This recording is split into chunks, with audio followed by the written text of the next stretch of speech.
comment travailler ensemble, comment faire les choses à peu nombreux et qui fait quoi, comment, quoi. Apprendre à regarder, apprendre à écouter avec d'autres, hein, comme le disait Maëlle, on est plusieurs, c'est une équipe le cinéma. Et ça fait plaisir, ça se fait dire on peut faire du cinéma autrement et je pense que ça aussi il faut le dire, il faut le mettre en avant parce que c'est important. Parce qu'il y a des gens qui vont pas le faire même s'ils en rêvent parce que c'est un milieu très très très dur. On pense souvent à l'appareil photo ou à la caméra, on va se focaliser là-dessus, essayer de prendre le mieux et de se dire presque le son est presque secondaire et en fait pas du tout. Et c'est vraiment une chose à part entière. Et c'est surtout commencer par le son au début du stage. On se rend vraiment compte que c'est le son qui donne le relief aux images. Donc ça, je trouve intéressant ce genre de stage, de être ensemble, de demander des explications. Ça redonne du courage aux gens un peu solitaires. Et j'ai aussi bien aimé la construction du groupe. En 2 jours quand même, on a l'impression de se connaître déjà et d'avoir vécu cette expérience ensemble, je pense. C'est une aventure humaine, c'est-à-dire on s'immerge dans ce truc-là, et on va faire ce qu'on peut pendant 2 jours. Okay, everything's nice and straight in here. Okay, can you pull the door open a little more? Right, pull. Okay. Did you get the main down? I'm going to pull it now.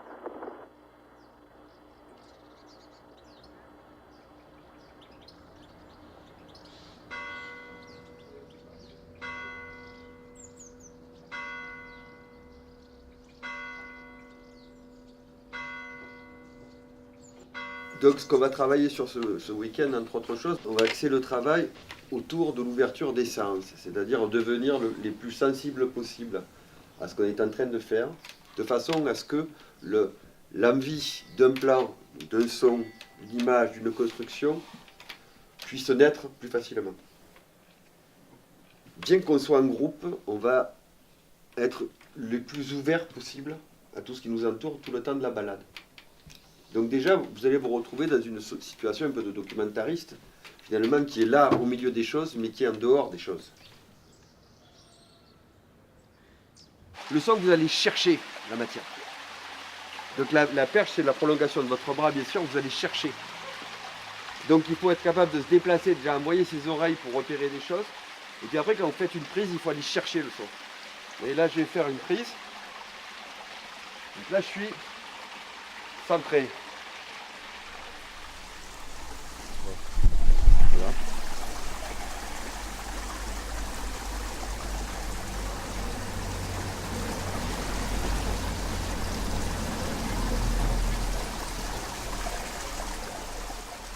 On écoutera après. Hein. Donc là, j'ai fait quelque chose. J'ai essayé d'équilibrer les trois. Maintenant, je vais resserrer.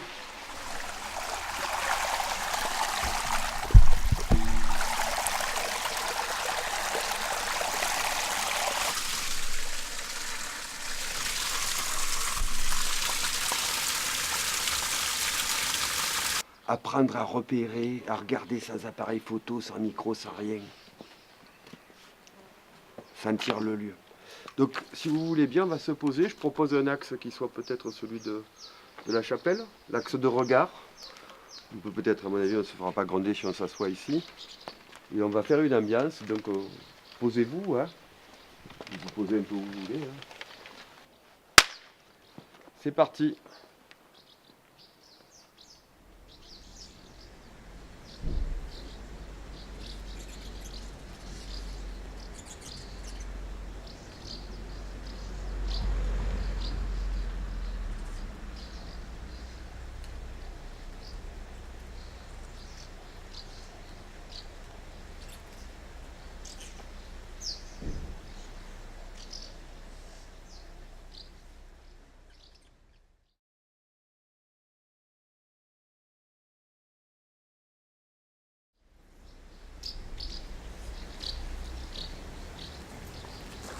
C'est ça qui est assez intéressant, c'est qu'on a les oiseaux comme première couche sonore qu'on entend vraiment partout, qui nous entoure, qui est au-dessus, derrière, devant, etc. Et puis pour créer au loin, on voit l'espace plus loin, c'est les voitures un petit peu qui défilent.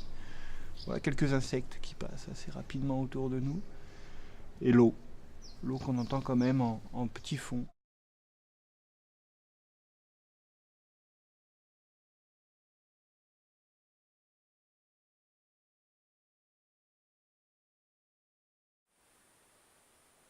Donc, la contrainte, la consigne, c'est la durée, c'est fixe, et c'est le pied est posé au-dessus de la croix.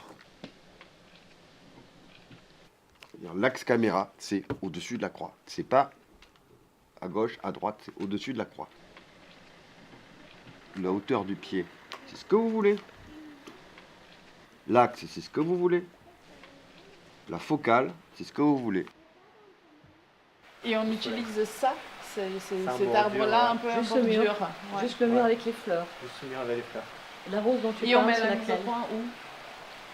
Tu introduis un petit peu Sinon après, il y a Ouais. le toit. de C'est mouvement vrai et de que, alors- vivant dans un plan fixe, quoi. Regardez, c'est sympa, mais cette maison en béton est quand même super présente dans le cadre quand on a le linge. Donc silence. Moteur.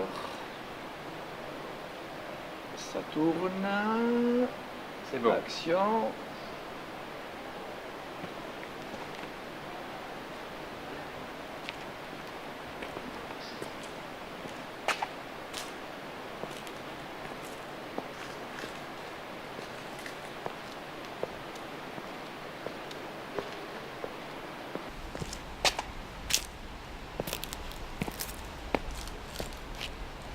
Ça tourne. Action!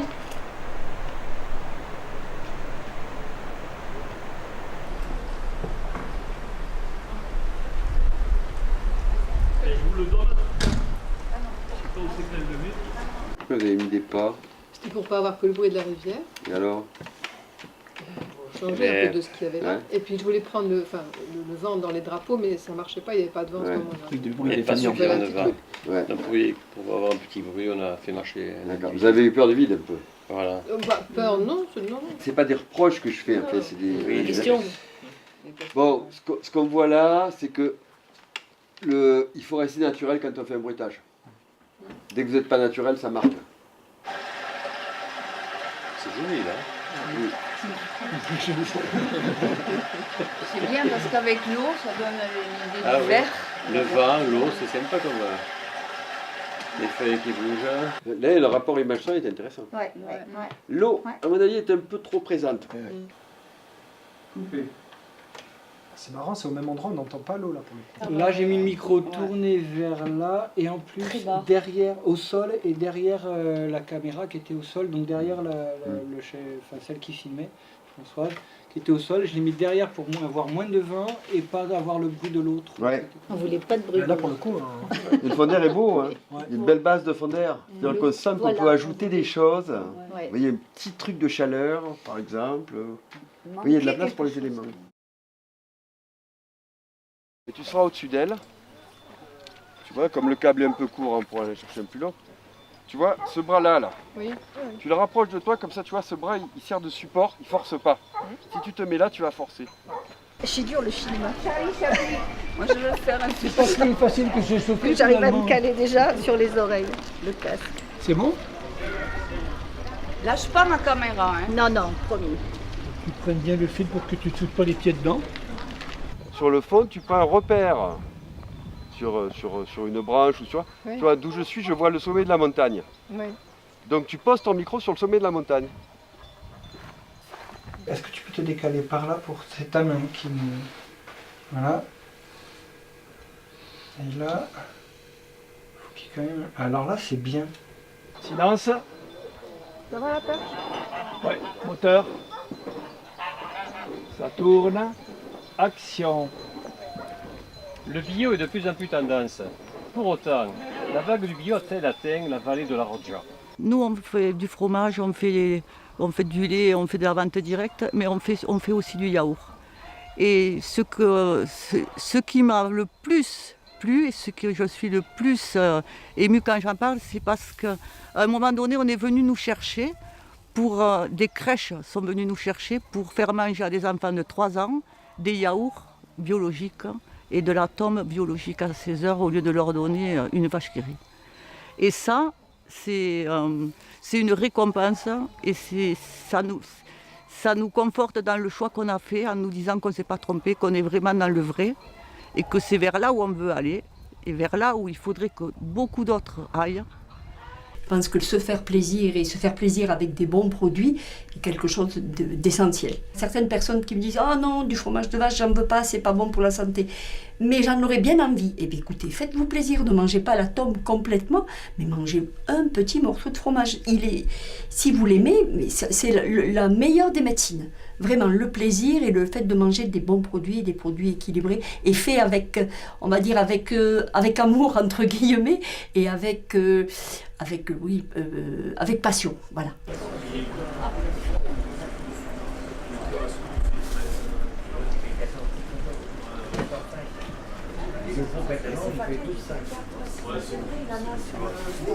C'est lui qui me les a laissés, je l'ai pas. Combien vous en voulez? 4. C'est la meilleure boucherie de Sahor, je vous le dis bien là. De la région, de Vernay, de Paris. On vient tous les ans. Il y a la cune, oui. De la région. 86 ans d'ouverture. Ça vous les faites pas, 86 ans.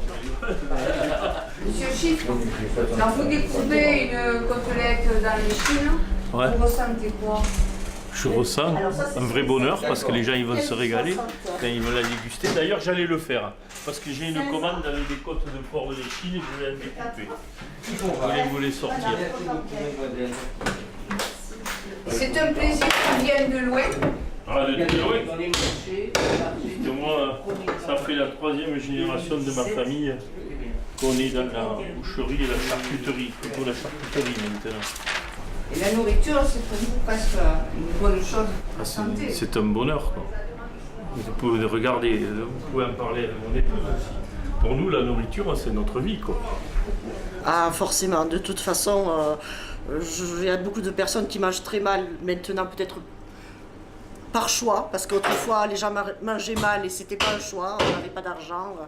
Mais maintenant, il se crée forcément des carences, Après, bon, chacun fait ce qu'il peut, hein, ça c'est certain, mais le mieux c'est de manger de tout et pas toujours la même chose. Ça tourne. Ok, attention. Je te fais signe pour démarrer, Florence. Voilà, bien, calez-vous bien avec. Mettez l'intention pour vos chaussons. Action.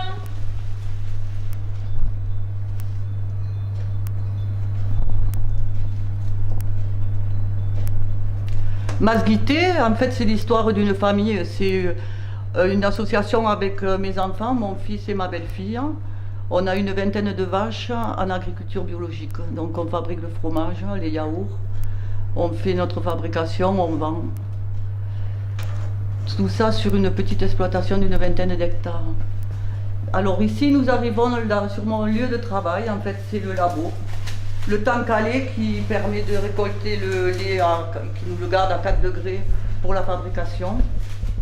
Bon, on va passer quand même un peu vite, puisque là, il n'y a rien, il n'y a pas de fromage en fabrication, donc on traverse juste. Ça, c'est la salle de fabrication. On va traverser ici la salle pour faire nos yaourts. Je vous en parlerai tout à l'heure. Mais par contre, là où c'est intéressant, c'est ici. C'est derrière cette porte. Parce que derrière cette porte, en fait, c'est la cave. La cave, vous allez voir tout le fromage, toute notre fabrication, des plus clairs aux plus foncés. En fait, tout ça, c'est le degré d'affinage. Avec la maturité qui va avec.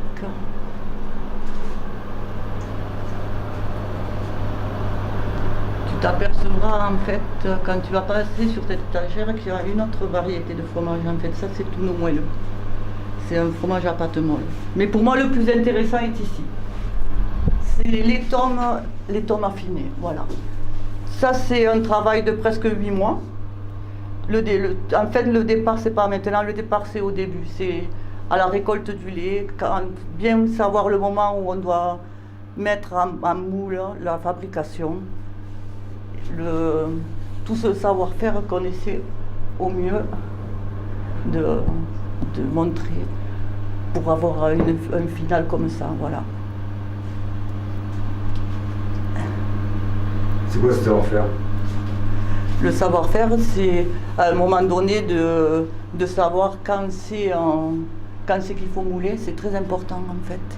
C'est pas mathématique, c'est quelque chose qu'on ressent et c'est ce qui permet de donner à notre fromage notre goût qui est spécifique. Voilà. C'est long à apprendre à faire du fromage? Ouais, très long. Je crois qu'on apprend tout le temps, jusqu'à la fin Nous, ça, on est en 7e année et on apprend toutes les semaines. C'est jamais pareil, c'est... voilà. Je pense qu'on ne peut jamais dire qu'on est arrivé, qu'on sait tout. C'est pas vrai. C'est une forme d'art? Oui, tout à fait. Moi, je pense que c'est tout un... ouais, c'est tout un... C'est un art, en fait, voilà. Il faut aimer faire ce travail, il faut aimer faire ce qu'on fait. Il faut aimer faire des belles choses et aimer donner à manger des bonnes choses. Voilà. Techniquement très difficile à faire. Déjà, c'était en 2 parties. Il y avait un extérieur que je faisais toute seule et j'ai passé un intérieur sur le même plan. Ça, c'était très difficile. Je devrais faire tourner, faire les zooms, changer l'ouverture, mettre les chaussons. C'était parce que c'était des conditions de mouvement, de lumière complètement différentes. Ça, c'était très difficile aussi parce que Florence, elle n'était pas seule quand je me suis retournée et on faisait semblant qu'elle était toute seule. On a pris beaucoup de temps à répéter en fait les pas, l'enchaînement, le passage des portes aussi. C'était savoir où se positionner l'un par rapport à l'autre. Et je ne sais pas comment tu l'as ressenti toi avec la caméra, mais moi avec la perche, c'était à un moment c'était assez sportif parce que les portes ne s'élargissent pas si on est 2 à passer ou si on est seul. Donc on doit en même temps avoir, surtout quand on prend le son, une conscience de l'espace et essayer toujours d'anticiper un peu où est-ce qu'on va devoir être, où est-ce qu'on va devoir se placer et comment corriger au plus vite s'il y a des choses qui varient. Il ne doit pas y avoir de hiérarchie entre l'image et le son.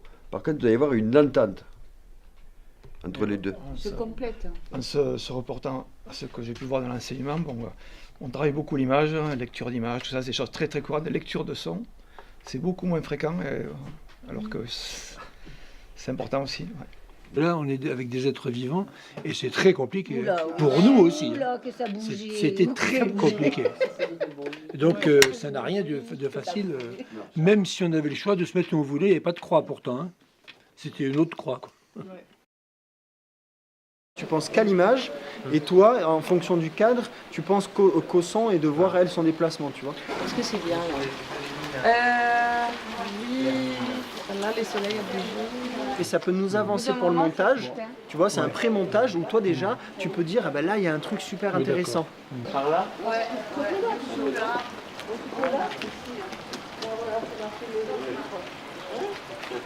Ah, qu'est-ce qu'on aime le plus manger? Ce qu'on mange le plus actuellement, c'est les légumes, non, quand même. Ah, mais c'est raté, là, pour chiffre. La saucisse fraîche. En me faisant mon jardin moi-même, alors c'est beaucoup de légumes bio, sans produits, sans rien, qui sont plus goûteux que ceux qu'on achète, donc les tomates surtout, puis les aubergines, voilà. Tout. Sauf les... Attendez, que ça me revienne. Qui a goût d'anis, là. Le fenouil. Le fenouil. J'ai horreur du fenouil. J'aime manger des bolles de picolate et des tartes aux pommes. La cuisine de mon copain qui avec rien du tout, il prépare un festin.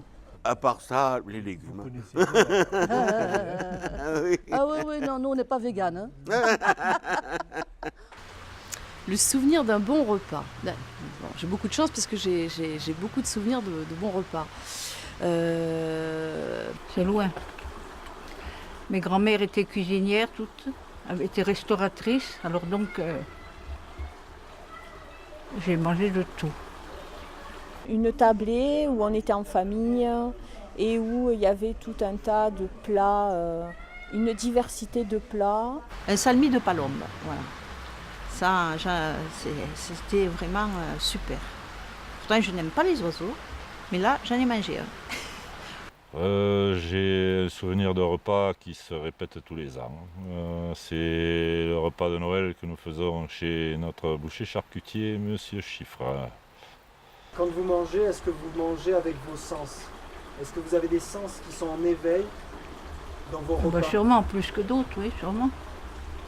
Alors, je regarde beaucoup, j'aime bien voir ce que je mange. L'odorat un peu moins, peut-être. Après, le goût, évidemment. Louis. Le goût aussi, un peu. Le goût et l'ambiance aussi. L'ambiance qui règne autour du repas. Si on est un peu tendu, ça n'aura pas la même saveur. Mais tout, l'odorat surtout. Vous avez l'odorat quand on fait, je sais pas moi, des boudins ou qu'on fait des pâtés, quand ça cuit, la cuisson qui ressort, ça vous met un appétit, quoi.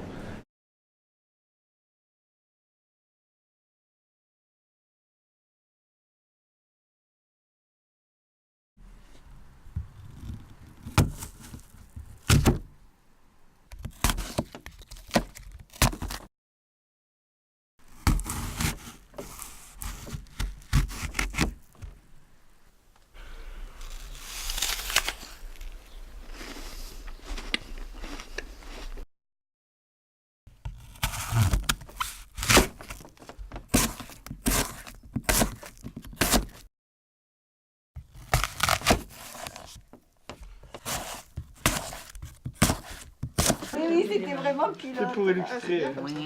Mais celle-là, elle sent le caramel, non? Elle est moins sucrée que la Royale Dalar. Oui. Elle sent rien. Si, elle sent le caramel, non? Elle a un côté acide qui vient après, qui attaque pas tout de suite. Il est vraiment sur fin de bouche et tout d'un coup tu... Ah oui. Mais c'est bien parce que c'est un goût plus complexe, quoi. T'as les... plus long aussi en bouche. Ouais. En tant qu'ancienne pédagogue, je sais quelle est la difficulté d'animer des groupes comme ça sur le long terme et surtout les faire travailler justement en groupe efficacement.